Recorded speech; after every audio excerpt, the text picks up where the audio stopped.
One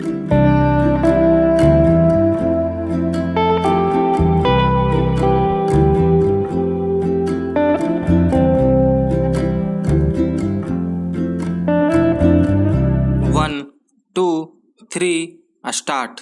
राष्ट्र निर्माण से तात्पर्य राष्ट्र के विकास में सभी नागरिकों को शामिल करने की प्रक्रिया से है। भविष्य के साथ साथ हमारे देश का वर्तमान भी इस युवा शक्ति के हाथ में है। इसलिए राष्ट्र की संरचना में युवाओं का योगदान महत्वपूर्ण है।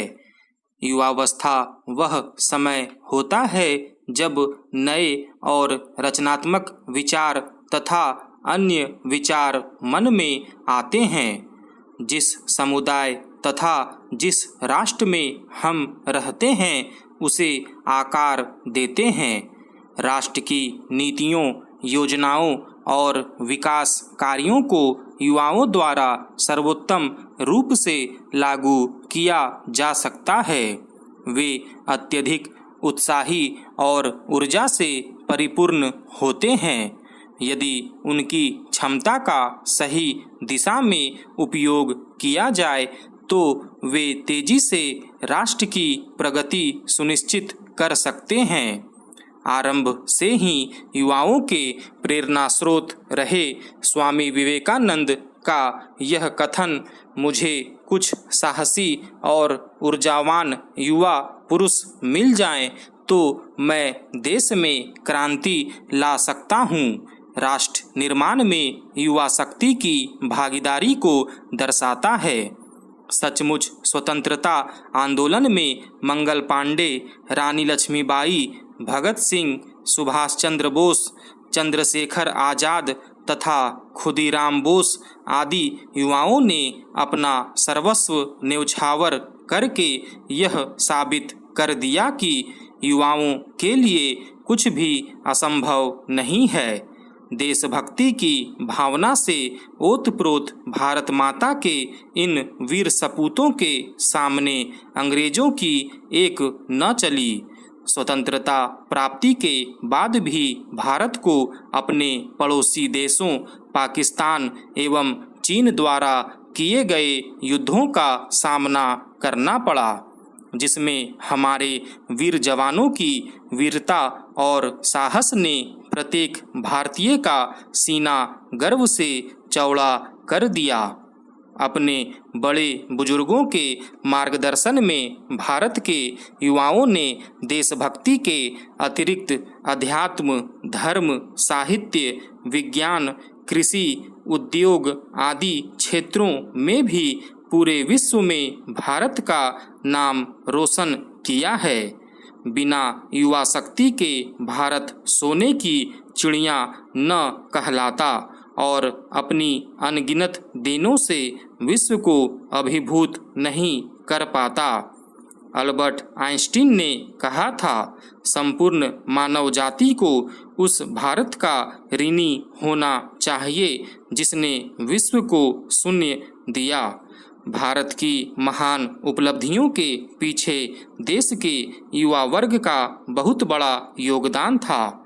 आज देश के बड़े बड़े शैक्षणिक संस्थानों या अन्य विश्वविद्यालयों से जुड़े छात्र छात्राओं के आविष्कारों एवं शोधों की बदौलत भारत तेजी से विकसित राष्ट्र बनने की ओर अग्रसर है। इतना ही नहीं, आज भारतीय छात्र छात्राएं विदेशों में भी जाकर विश्व के लोगों को अपनी प्रतिभाओं से अचंभित कर रहे हैं।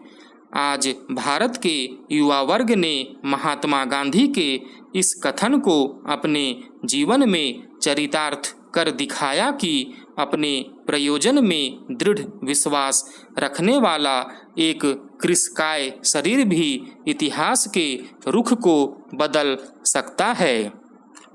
आज इस सच्चाई से इनकार नहीं किया जा सकता कि स्वतंत्रता प्राप्ति के बाद देश के युवा वर्ग में भारी असंतोष व्याप्त है। स्कूल कॉलेजों से शिक्षा प्राप्ति के बाद भी यहाँ के छात्र छात्राओं का भविष्य अंधकारमय है। न तो उन्हें नौकरी मिल पाती है और न ही उनका किताबी ज्ञान जीवन के अन्य कार्यों में ही उपयोगी सिद्ध हो पाता है। वे गरीबी, बेरोजगारी, भ्रष्टाचार आदि समस्याओं के जाल में फंसते चले जाते हैं। कई बार तो प्रतिभाशाली युवा भी आरक्षण अथवा सरकार की अन्य गलत नीतियों का शिकार हो जाते हैं।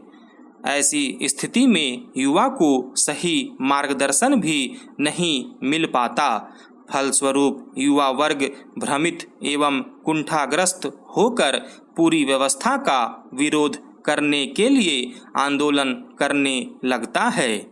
कुछ राजनीतिज्ञ युवाओं द्वारा चलाए गए आंदोलनों में रुचि लेने लगते हैं, तो कुछ ऐसे आंदोलनों को जीवित रखने के लिए असामाजिक तत्वों की सहायता लेने में भी संकोच नहीं करते।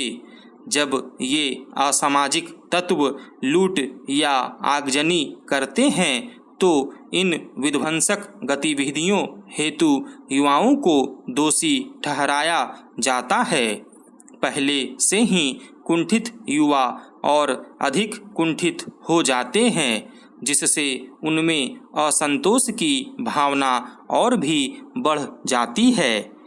युवा असंतोष का परिणाम उत्तेजनापूर्ण आंदोलनों के रूप में सामने आता है।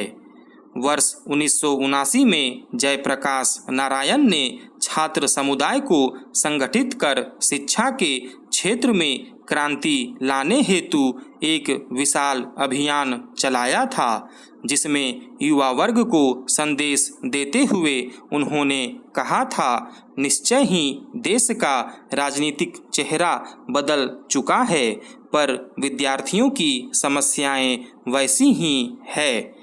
उनके मन में असंतोष की जो चिंगारियां हैं वे अब प्रकट हो रही हैं। यदि इस असंतोष को रचनात्मक दिशा न दी गई तो अराजकता पैदा होगी और देश का भविष्य अस्थिर हो जाएगा। यदि किसी देश का युवा वर्ग जाग जाए और रचनात्मक कार्यों में जुट जाए तो उस देश को समृद्ध और उन्नत होने से कोई नहीं रोक सकता। समय समय पर एकजुट होकर देश भर के युवाओं ने यह सिद्ध कर दिया है कि आज भी भारत की युवा पीढ़ी सोई नहीं है। उन्हें भी देश दुनिया की उतनी ही चिंता है जितनी देश के बड़े बुजुर्गों को। देश के लिए यह भावना हितकर है, किंतु प्रत्येक कार्य व संकल्प हेतु नैतिक व जीवन मूल्यों का होना अत्यावश्यक है। स्वामी विवेकानंद ने युवा शक्ति का आह्वान करते हुए कहा था, समस्त शक्तियाँ तुम्हारे अंदर है, तुम कुछ भी कर सकते हो और सब कुछ कर सकते हो, यह विश्वास करो। मत विश्वास करो कि तुम दुर्बल हो, तत्पर हो जाओ। आज भारत के युवाओं को विवेकानंद के विचारों से सीख लेकर उन्हीं के बताए मार्ग पर चलने की आवश्यकता है, तभी वे बेहतर भारत का निर्माण कर सकते हैं। आज आवश्यकता है उन्हें स्वयं को युवा होने की इस कसौटी पर जांचने की कि क्या वे अनीति से लड़ते हैं, दुर्गुणों से दूर रहते हैं, काल की चाल को बदल सकते हैं, क्या उनमें जोश के साथ होश भी है, क्या उनमें राष्ट्र के लिए बलिदान की आस्था है, क्या वे समस्याओं का समाधान निकालते हैं, क्या वे प्रेरक इतिहास रचने वाले हैं और क्या वे कही बातों को करके दिखाते हैं। अतः आज युवाओं को महात्मा गांधी के कहे इस कथन के मर्म को समझने और उसे जीवन में उतारने की आवश्यकता है। खुद वो बदलाव बनिए जो दुनिया में आप देखना चाहते हैं। स्टॉप।